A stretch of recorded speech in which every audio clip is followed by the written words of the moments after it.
उत्तर प्रदेश के मुख्यमंत्री योगी आदित्यनाथ पुरुलिया के बलरामपुर में एक सभा को संबोधित कर रहे हैं, सुन लेते हैं। मात्र 45 दिन बाकी हैं। 2 मई के बाद टीएमसी की सरकार की विदाई सुनिश्चित है।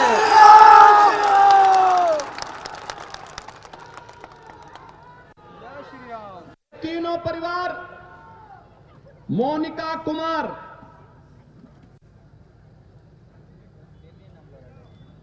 हरिराम महतो और कमीली टुडू, ये तीनों भारतीय जनता पार्टी के उन कार्यकर्ताओं के परिवार से हैं जो लोग शहीद हुए हैं। यहां की अराजकता के खिलाफ लड़ते लड़ते जिन्होंने शहादत पाई है, भारतीय जनता पार्टी के उन कार्यकर्ताओं के परिवारों से हैं। आप देख रहे होंगे मोनिका कुमार क्या उम्र है, इस उम्र में उसे विधवा बना दिया गया।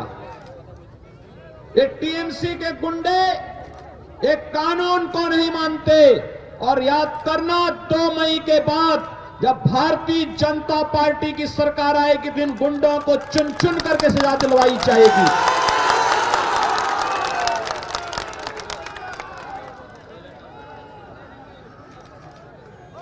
श्रीमती कमीली टुडू को देखो, इस उम्र में भी उसके साथ, और श्री हरिराम महतो जिनके परिवार के सदस्य की हत्या इसलिए कर दी थी क्योंकि वो चाहते थे कि यहां पर बंगाल के अंदर बंगाल के गरीबों को भी शासन की सुविधा का लाभ मिलना चाहिए, और ये कार्य भारतीय जनता पार्टी कर सकती है। इसलिए टीएमसी के गुंडों ने उनकी निर्मम हत्या कर दी थी।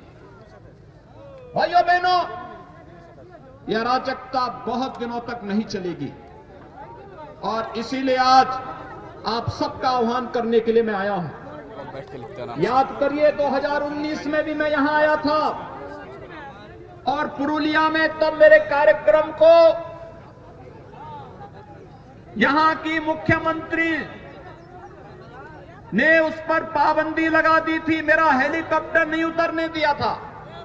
और तब मैंने झारखंड में हेलीकॉप्टर उतार करके 35 किलोमीटर सड़क मार्ग से मैं यहां आया था, और तब भी मैंने आपके उत्साह को देखा था, और उस उत्साह के लिए आपका अभिनंदन करने के लिए आज मैं यहां पर आया हूं।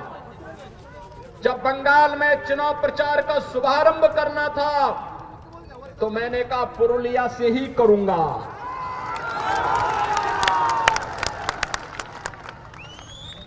पुरुलिया से ही इसकी शुरुआत करूंगा। लेकिन मैं आज भी जब आया, मैं देख रहा था अभी भी सत्ता का दुरुपयोग रुक नहीं रहा है। मैं देख रहा था जगह जगह से, हेलीकॉप्टर से मैं देख रहा था जगह जगह भारतीय जनता पार्टी के कार्यकर्ताओं को और जनता जनार्दन को इस सभा में आने से रोका जा रहा था। लेकिन जब मुझे कार्यकर्ताओं ने कहा कि यहां तो अभी सभा में भीड़ ही नहीं हो पाएगी, मैंने कहा चिंता मत करिए, मेरे पहुंचते ही भारतीय जनता पार्टी का बहादुर कार्यकर्ता सारे बंधनों को तोड़ करके सभा स्थल पर पहुंचेगा। और आज एक बार फिर से आपने साबित कर दिया है, हर प्रकार के अन्याय और अत्याचार के खिलाफ आप लोग लड़ते हुए अपनी मंजिल को प्राप्त करेंगे, इसमें कोई संदेह नहीं होना चाहिए। और आज ये सभा उस रूप में यहां पर प्रारंभ हो रही है। भाइयों बहनों, मुझे आश्चर्य होता है, ममता दीदी जय श्री राम के नारे से बहुत चिढ़ती है, और जब मैं यहां पे आया तो मेरा अभिवादन जय श्री राम कहकर के सभी लोगों ने किया।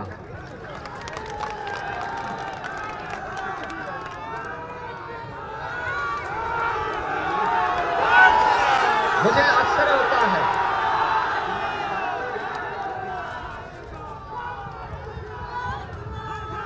वैसे एक परिवर्तन तो हुआ है।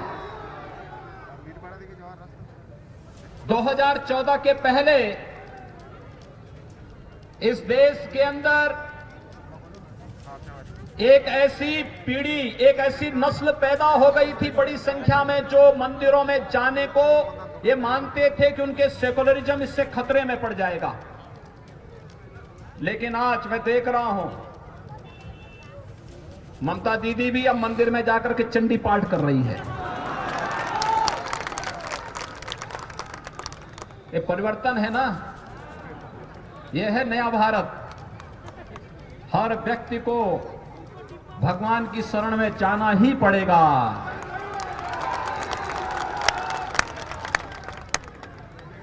वैसे कांग्रेस के नेता राहुल जी भी चुनाव के समय मंदिर मंदिर जाते हैं, और एक जगह तो मंदिर में ऐसे बैठ गए कि उनको पुजारी को टोकना पड़ा। कह रहे ये मंदिर है, आसन ठीक ढंग से बैठिए। वो ऐसे बैठ रहे थे जैसे कोई नमाज पढ़ने के लिए बैठता है। तो पुजारी को समझाना पड़ा, कहा भाई ये मंदिर है, पवित्र स्थान है, और यहां की पवित्रता और यहां की मर्यादा का ख्याल रखो। लेकिन कम से कम सबका साथ सबके विकास के मोदी जी के मंत्र ने गरीबों को मकान भी दिया, विद्युत कनेक्शन भी दिया, स्वास्थ्य की सुविधा भी दी, किसानों को किसान सम्मान निधि भी देश के अंदर दिया, और सभी लोगों को आपकी आस्था का सम्मान करने के लिए भी मजबूर कर दिया है कि आज कोई चंडी का पाठ कर रहा है, कोई मंदिरों में जाकर के दर्शन करने के लिए मजबूर हो रहा है। ये सबसे बड़ी वैचारिक विजय हम सबकी है।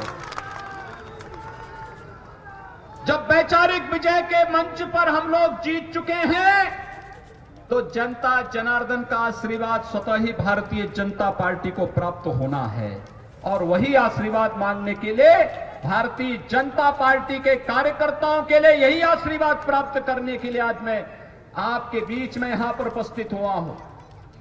भाइयों बहनों, बंगाल आजादी के समय ये मान्यता थी कि बंगाल विकास की धुरी बनेगा, लेकिन दुर्भाग्य से कांग्रेस ने, फिर कम्युनिस्टों ने, और फिर पिछले 15 वर्षों में टीएमसी ने बंगाल को खोखला बना दिया।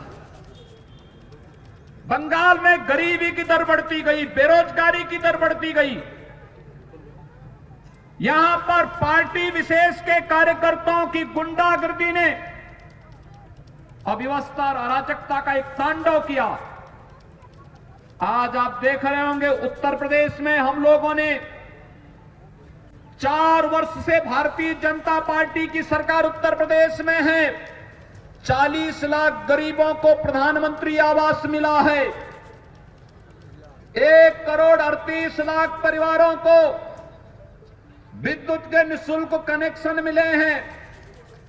1 करोड़ 56 लाख परिवारों को रसोई गैस के निःशुल्क कनेक्शन उपलब्ध हुए हैं। और यही नहीं, 6 करोड़ की आबादी को आयुष्मान भारत का 5 लाख रुपए का सालाना स्वास्थ्य बीमा का कवर मिला है, और 2 करोड़ 42 लाख किसानों को प्रधानमंत्री किसान सम्मान निधि का लाभ अकेले उत्तर प्रदेश में मिला है। भाइयों बहनों, उत्तर प्रदेश जैसे बड़े राज्य में इतनी सुविधाएं मिल सकती हैं, तो बंगाल में क्यों नहीं? बंगाल में टीएमसी की सरकार जनता को इन विकास की सुविधाओं से वंचित करना चाहती है, इन सुविधाओं को नहीं लेने देना चाहती है। और यही कारण है विकास के मोर्चे पर बंगाल पिछड़ता गया। यहां गरीबी बढ़ती गई, बेरोजगारी बढ़ती गई, और आज इसीलिए प्रधानमंत्री मोदी जी के आह्वान पर, अमित शाह जी के, गृह मंत्री अमित शाह जी के आह्वान पर, भारतीय जनता पार्टी के राष्ट्रीय अध्यक्ष माननीय श्री जगत प्रकाश नड्डा जी के आह्वान पर भारतीय जनता पार्टी का एक एक कार्यकर्ता बंगाल के नागरिकों को न्याय देने के लिए एक बार फिर से इस चुनावी समर में सबके सामने आया है। और मैं आप सबका आह्वान करना चाहूंगा, बंगाल को टीएमसी कांग्रेस और कम्युनिस्टों की गुंडागर्दी का अड्डा नहीं बनने देना है और इसके लिए हमें एक बार फिर से लड़ाई लेनी पड़ेगी। भाइयों बहनों, मुझे आश्चर्य होता है, यहां का टीएमसी की सरकार पिछले 15 वर्षों से गौ तस्करी करके गौ माता को बंगाल पहुंचा देती है, कटने के लिए पहुंचा देती है। उत्तर प्रदेश में हम गौ तस्करी भी नहीं होने देते और गाय को कटने भी नहीं देते हैं। मैं पिछले दिनों टीएमसी के एक मंत्री का बयान पढ़ रहा था। वो बेशर्मी के साथ गाय को काटने की वकालत कर रहा था। पता नहीं क्यों ममता दीदी ने उसे अपने मंत्रिमंडल में रखा था। उसको उसी दिन बर्खास्त करके बाहर का रास्ता दिखाना चाहिए था, लेकिन क्योंकि उनकी नेता स्वयं इस बात के लिए उनको प्रश्रय देती है। यहां पर अवैध घुसपैठ के कारण पश्चिमी बंगाल में और खासतौर पर इस सीमावर्ती क्षेत्रों में यहां के गरीबों का राशन अवैध रूप से घुसपैठ करने वाले लोग खा जाते हैं और यहां का गरीब देखता ही रह जाता, उसको सुविधा का लाभ नहीं मिल पाता है। लेकिन भारतीय जनता पार्टी आज आपके सामने इन सभी समस्याओं का समाधान लेकर के आई है और इसलिए मेरी आप सबसे अपील है, भारतीय जनता पार्टी के प्रत्याशी श्री बानेश्वर महतो को भारतीय जनता पार्टी ने अपने प्रत्याशी के रूप में आपके बीच में उतारा है और मेरी आप सबसे अपील है, भाइयों बहनों, श्री बानेश्वर महतो एक जुझारू कार्यकर्ता है, आपके लिए लड़ाई लड़ने की क्षमता रखता है। यहां के सांसद श्री ज्योतिर्मय सिंह महतो के साथ मिलकर के विकास के कार्यों को एक नई ऊंचाइयों तक पहुंचाने का कार्य करेगा और इसके लिए श्री बानेश्वर महतो को भारतीय जनता पार्टी ने अपना प्रत्याशी बना करके आपके बीच में उतारा है। बानेश्वर महतो के समर्थन में आप सभी सहयोग करेंगे, हाथ खड़ा करके मेरे सामने जोर से बोलेंगे, दोनों हाथ खड़ा करके बोलेंगे, जय जय श्री राम, जय जय श्री राम। कमल चुनाव चिन्ह पर बानेश्वर महतो को भारी बहुमत से विजयी बना करके पश्चिमी बंगाल विधानसभा में भेजे और यहां पर बानेश्वर महतो और यहां पर सांसद श्री ज्योतिर्मय सिंह महतो मिलकर के यहां पर विकास लोक कल्याणकारी योजनाओं को तो आपके पास लेकर के आएंगे ही, साथ साथ भारतीय जनता पार्टी के उन कार्यकर्ता परिवारों को भी न्याय दिलाने का काम करेंगे जो कार्यकर्ता हमारा शहीद हुआ है बंगाल के लिए और बंगाल के नागरिकों को न्याय देने के लिए शहीद हुए हैं, उन परिवारों को भी न्याय दिलाने का कार्य करेंगे। मैं एक बार फिर से आप सबका हृदय से अभिनंदन करता हूं। बंगाल की सांस्कृतिक राष्ट्रवाद की धरती को कोटि कोटि नमन करते हुए भारतीय जनता पार्टी को भारी बहुमत से विजयी बनाने की अपील आप सबसे करते हुए अपनी वाणी को देता हूं विराम। जय जय श्री राम। आजो जय जय श्री राम। धन्यवाद।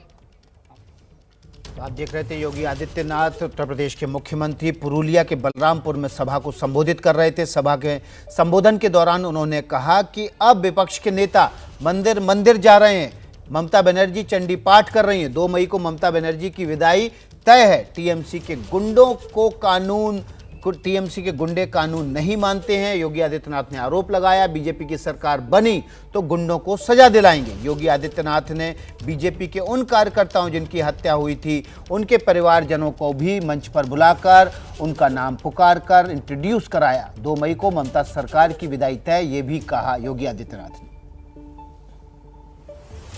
मैं आपके उत्साह का अभिनंदन करता हूं और मैं आपकी पीड़ा को भी जानता हूं, लेकिन ये पीड़ा ज्यादा दिन तक अब नहीं रहने वाली है।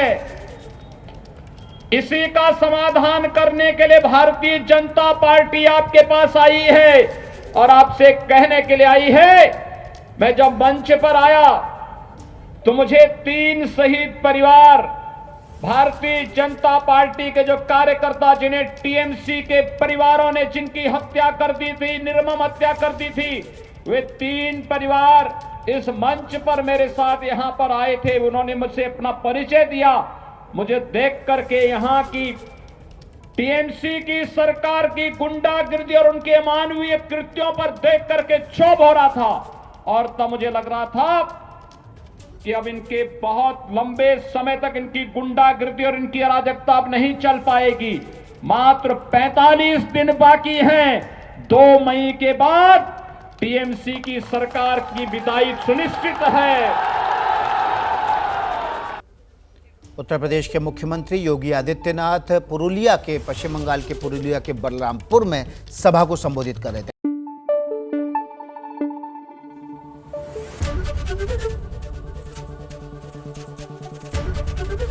एबीपी न्यूज आपको रखे आगे।